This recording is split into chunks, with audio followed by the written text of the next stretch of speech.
talking to Sarah and Colin today about urban chickens, and we live in Windsor, Ontario. In Windsor, Ontario, currently it's against the bylaws to have chickens in the city. So we just want to talk today about the bylaw, what it currently is, and what chicken supporters are doing to get the bylaw changed. Right now, the Windsor bylaw says that you can't have any kind of domestic fowl, including chickens, turkeys, ducks, geese, etc. You also can't keep any livestock, and they name off horses and cows and donkeys and things like that. But you can have 80 pigeons. So that's where we are right now in terms of the bylaw. That's what it says. How long has it been that we've been trying to get the bylaw changed to allow for chickens in the city? 2 years now? Yeah, it's been about 2 years now that people have really been pushing for this, especially Steve Green. He was the founder of our local club group, the Canadian Liberated Urban Chickens Club, and he's really been pushing for it, but City Council has just been ignoring him or laughing the whole issue off like no one really cared. So a few weeks ago, it finally came out before council. And what was their reaction at the time that it finally came before council after 2 years of trying? Well, do you want to go for that? The first time it was brought up, they pretty much just laughed it off and swept it under the table. It was that, no, people are just gonna forget about it. Let's just shut this down. We'll shelve it indefinitely, and then we'll just forget about it. But they didn't realize how many people we had backing up this this issue. So. Yeah, they voted to defer the issue of chickens indefinitely, and we spoke with Councillor Alan Halberstadt, who represents our area, and he said in 13 years on council, they've never voted to defer anything indefinitely. They voted to defer things, but not indefinitely. So even he was surprised, but 2 weeks later, he brought it up again at council, and we were hoping that on the 29th of November that we'd be able to talk about it again in front of council, and they managed to put it back all the way until January 24th. So we still have some time to go. Yeah. It's kind of a slap in the face that it took 2 years to get before council and then they deferred it indefinitely. Yeah. And I mean, it really shows what their agenda is. It's not that they don't care, it's that they really do not want it, and they're going to find any which way to screw over the taxpayers and the people that they're supposed to be representing, and they're not doing a very good job. They're all falling back on, oh, well, my constituents don't want chicken. Well, I haven't spoken to very many people that are against it. No. Right. Anyone we run into when we're carrying Buttercup around, they think it's an amazing idea. They think that, their kids love it. Their chickens, after seeing Buttercup, they're like, oh, we want chickens, we don't want a puppy anymore. We want Buttercup. The people who are hesitant is because they're ignorant about, they don't actually know what chickens are like. Well, there's some people that are purposefully ignorant about the issue. Yeah. There's some that actually they just don't know that much about it. So those are the kind of people that we're trying to show and have them realize that this isn't such a bad thing. Yeah. And then there's others that they don't want anything to do with it. They've got the notion in their head that they don't like chickens. Chickens in the city are a dumb idea just because they think it's going to turn into factory farms in everyone's backyard when that's not the issue at all. Well, I don't even think that people are afraid of factory farms. I think they prefer to have eggs from a factory farm than from someone's backyard because they think that there's more quality control there, and that the eggs are better because it's being produced by a corporation. And we think the exact opposite, but we just have to keep taking our chickens out and showing people, because 99% of people have never seen a chicken and they don't know how to go and see a chicken. They're almost afraid because they've never seen one. They've never been around. There's a huge disconnect between our food and where it comes from. I just feel bad about eating the factory. I feel bad about eating packaged meat, but the way that the city is, I want to have the convenience of living in a city. We have a little bit of choice, but when it comes down to it, we really don't have that much control over everything. Mm-hmm. There's been so many people who say, how do you police this? I mean, like what if somebody does want to raise them for meat, kill them in their backyard? How, we can't have police looking over everyone's fence 24 hours a day. And no, you can't, but that's why you have to be a good neighbor. And if you see someone raising rabbits and then killing them in the backyard, you should call bylaw, you should call the city, you should call the police, because it's animal cruelty if you don't do it properly. You can't expect the police to be there for every little thing. That's why you have to keep your own eyes open and be a responsible person. That's why there's all these, the 311. Yeah.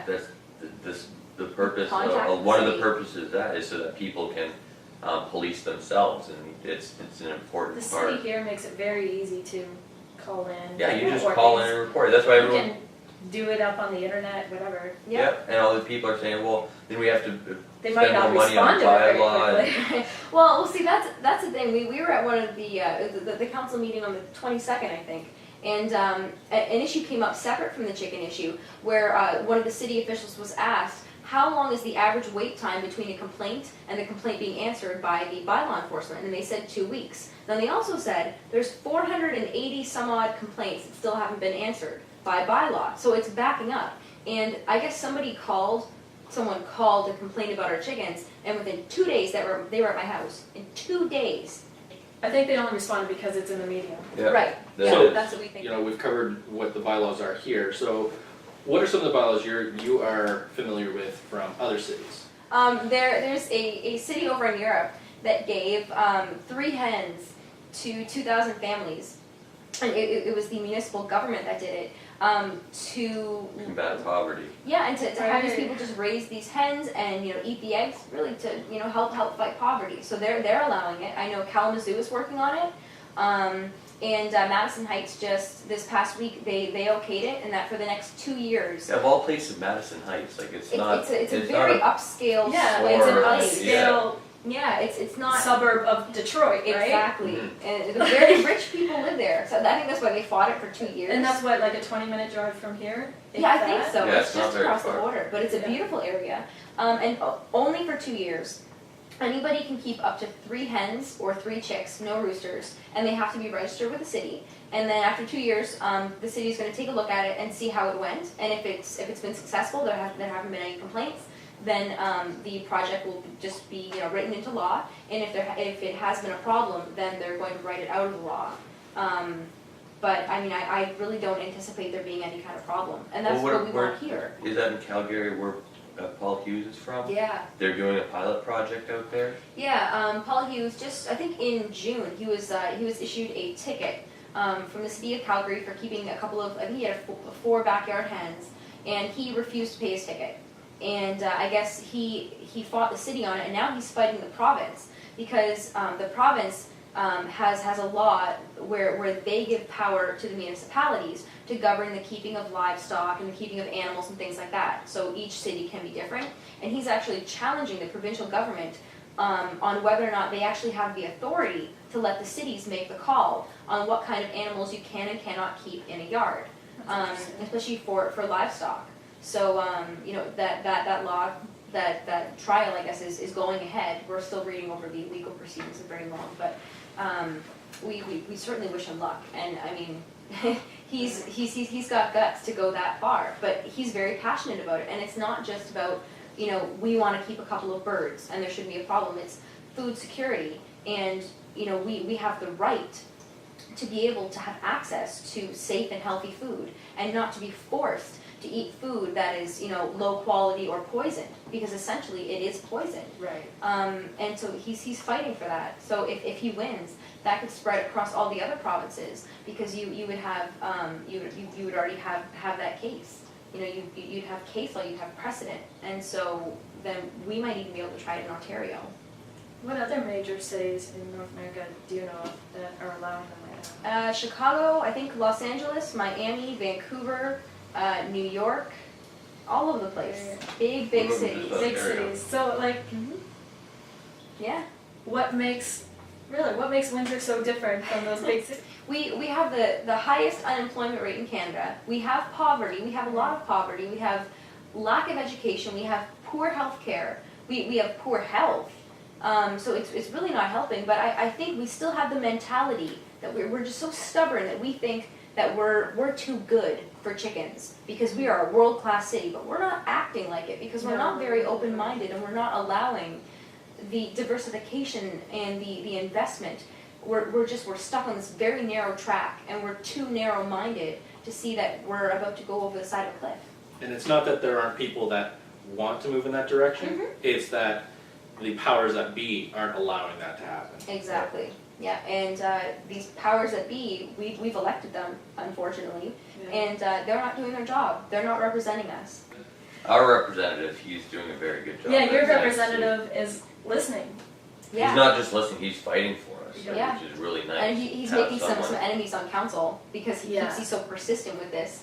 But I don't think he cares because he's been there for 13 years Yeah, and he's doing his job. He's not there to He make doesn't- friends, he's there to help out the community, and you can really see that. Yeah, and I think it was, I believe it was Councillor Drew Dilkins in his campaign media. He had written, that he's for accountability and for honesty and for representing the people. And he went ahead and called the idea of keeping urban chickens clucking ridiculous. But like all of their supposed issues with these chickens, with the noise and the smell and the filth and all of this other stuff, they can't, like they come up with these excuses, but they've never actually seen a backyard coop. Right. They just think it might be an issue, and so They're making these laws and they're It's- opposing change when they don't even know what they're And opposing. it's so easy, there's so many cities doing it, Mhm. it's easy to see how it's fitting in. Yeah, Like just you look can at go these other somewhere cities and see. yeah, well, now you only have to go to Madison Heights. right. Here we go, 20 Get minutes your away. car, 20 minutes, Yeah, and you'll see what it's like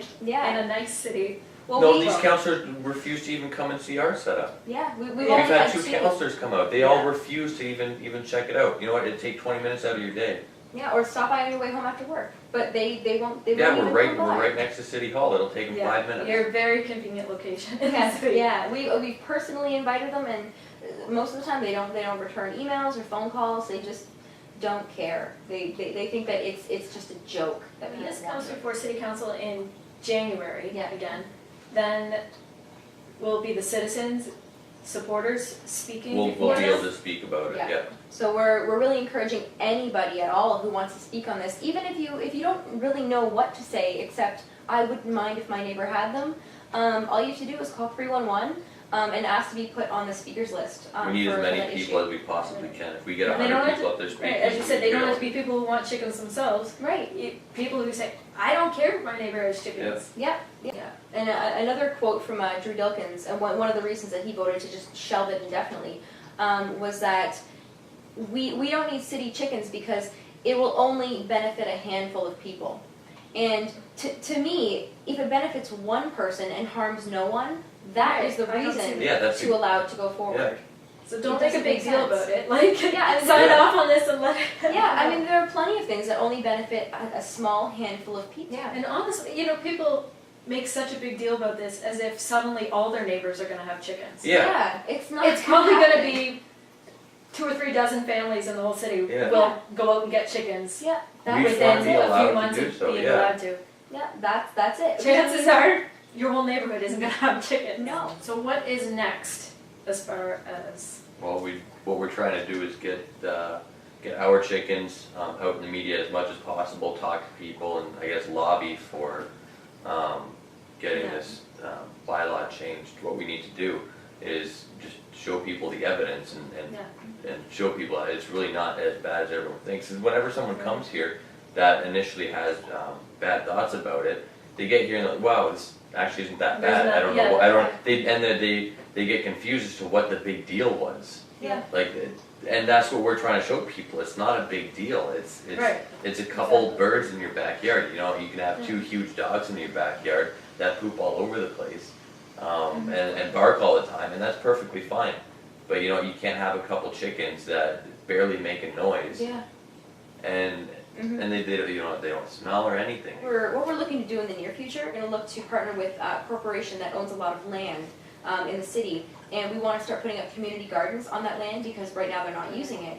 And we want to partner with grade schools and high schools and the university and get huge community gardens going to beautify that area of the city. Eventually, we want to bring in the idea of having chickens to expand on the educational aspect when you've got all those kids, like learning to grow things. And then I think that will sort of be like maybe allowing just that one chicken coop will eventually turn into it being a pilot project where we can then prove to the city and to all aspects of city management, whether it's health or it's building codes and everything else, that there isn't a problem.